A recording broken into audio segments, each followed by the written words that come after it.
Hello everyone, welcome to my session 10 teaching memo and session 11 introduction. We are fast approaching the end of the course. There are only 2 weeks remaining.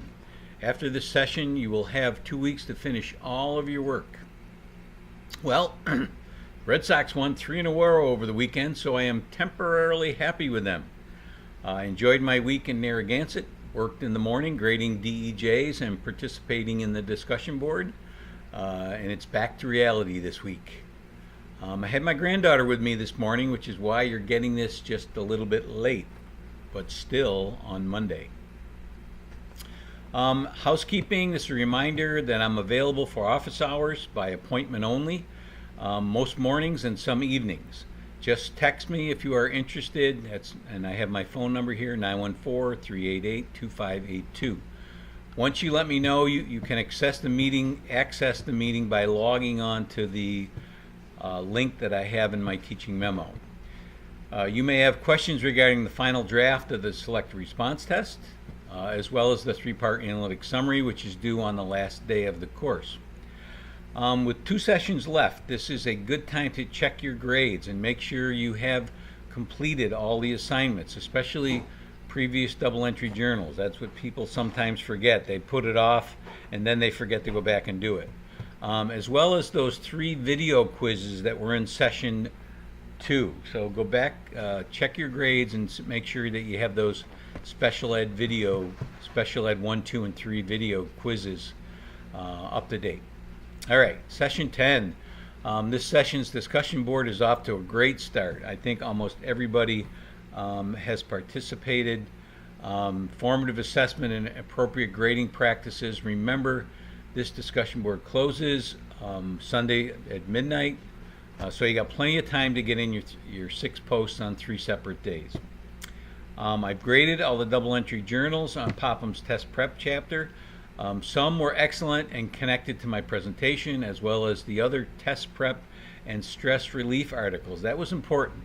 I wanted you to talk a little bit about some of those engaging test prep articles and how to relieve test anxiety, because that's so important. Many people complain about that, and yet they do nothing about it. So, in this discussion board, many of you reacted to Marissa's plight in the term paper assignment, and Jacqueline mentioned one of her Turo assignments that required 8 pages with no other instructions, no rubric, no exemplars. And we all know now from taking this course that good assessment requires making your expectations clear, and we know how to do that: exemplars, good rubrics, and lots of feedback. Jacqueline and anyone else who has or has had a professor like that, please take advantage of the course evaluation, because the Turo administration looks at those. So I'm not trying to get any of my colleagues in trouble, but that should not be happening, especially in a college that's training teachers. I was excited to read that Angela was guilty of many of the grading practices that O'Connor mentioned that distort achievement. That is why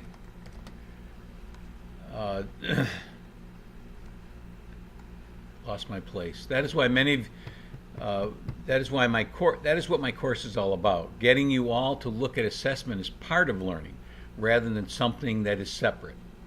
Let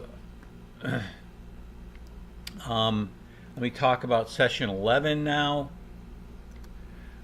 This session will continue my exploration of assessment for learning.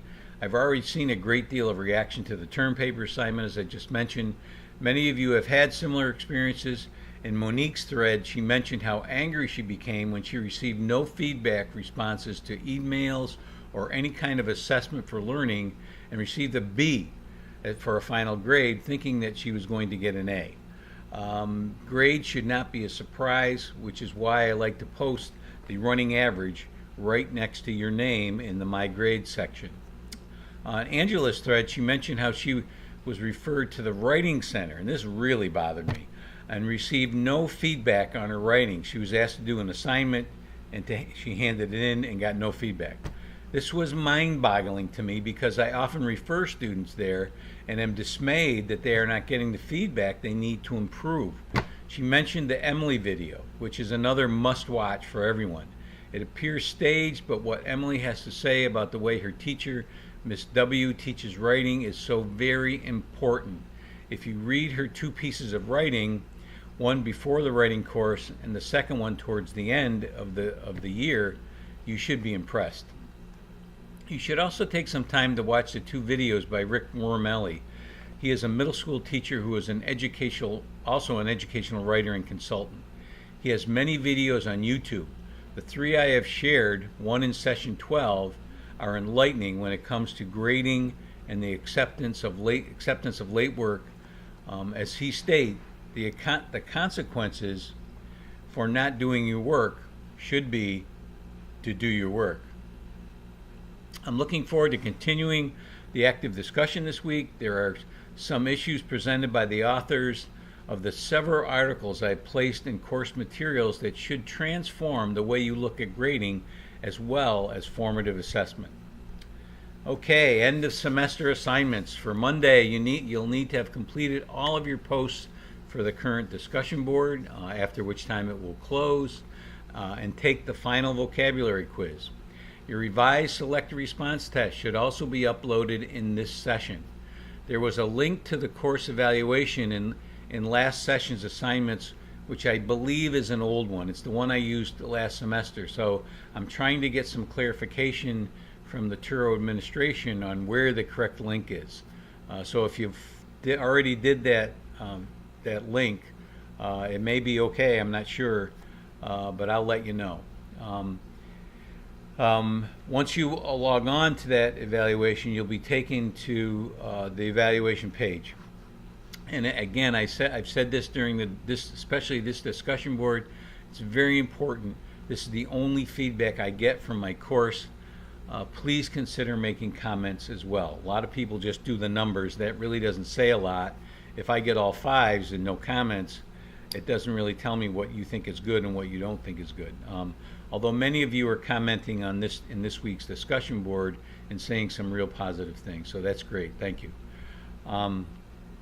In the last session, which ends on August 25th, I believe, which is a Thursday, that's the last day of class. You need to upload your completed vocabulary in your own words. Remember, you should have been filling that out all semester, and many people have kept it procrastinated to the last minute. Remember, it should be in your own words, but they also need to be correct. I think I mentioned this before, that someone argued with me and said, but you told us it had to be in our own words. Of course I did, but it also needs to be accurate.